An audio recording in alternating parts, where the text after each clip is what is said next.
So how do you know if you are a seer or a feeler or a discern? We differ have how do Mhm. you know if you're a seer or not? Because some people will say, "Well, I've never seen anything," but they're talking like they see with their open eyes. And other seers I've heard say, "I see it with my spiritual eyes." So Mhm. it's in my mind, but it's there because other people have said they've seen the same thing. How would you share with someone if they know I that they would have say that gift? a true seer, and they're at different levels. Not all of them are like full. Their eyes may not be open all the time. Mhm. That may be one of the ways that the Lord does it as you grow in that Uh-huh. or learn in that.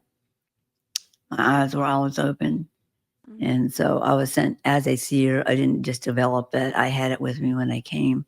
When I was a baby, I remember laying in my crib seeing all the angels around me and people Oh. walking in, angels were with them. Angels, I remember being in my room in the hospital when I was born. And so you have Oh a my great awareness. gosh. And I would walk down through the mall. Even now, you see both sides. You see the demonic there. You see a lot of Mm. spiritual activity everywhere. And a lot of people think there's something wrong with them because they don't know what it is. Mhm. They don't understand that they're seeing a spirit realm. The spirit realm is the original realm. It is not the new realm. Okay, the flesh realm was made second. The spirit realm was always existed. And then when God made the earth, he made many different things, changed many different things.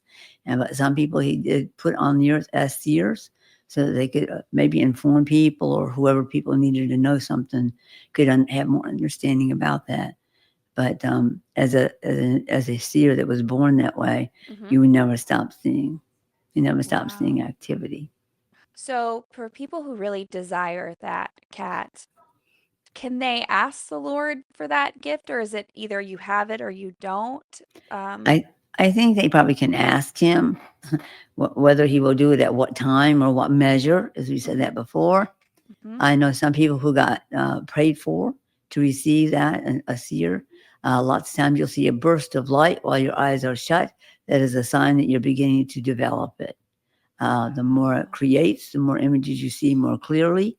The whole entire time, no matter where you are or experiencing this, it Mhm. doesn't go away unless God, like I said, has a limited amount of time that you operate as a seer, probably more so older than when you're younger. Wow, that is so cool. Do you ever pray for people when you have meetings and stuff that I do sometimes. I lay my hands on their eyes and say, Father, I open their eyes right now in Jesus' name to see what you will allow to be seen and Mhm. use it for your glory. And I take my hands away. Before they open their eyes, if they see a burst of light, then that means they received that impartation. And it may grow. It goes from being Awesome. burst of light with your eyes shut. Wake up Mhm. in the morning and close them again. See if you don't see swirls of light, a burst of Mhm. light. And Mhm. then another thing that might happen is while they're closed, you'll see eyes, like the eyes of angels in your room, Oh uh, my or goodness. columns of nothing but eyes swirling. These are all spiritual things that belong to God. And so there's many different things that you could be experiencing and not understanding and realizing that Mhm. you have the beginning gift of a seer. Wow, that is so awesome. I think you just helped a lot of people right there who maybe have Yeah, been seeing that and not knowing yeah. what at all that is.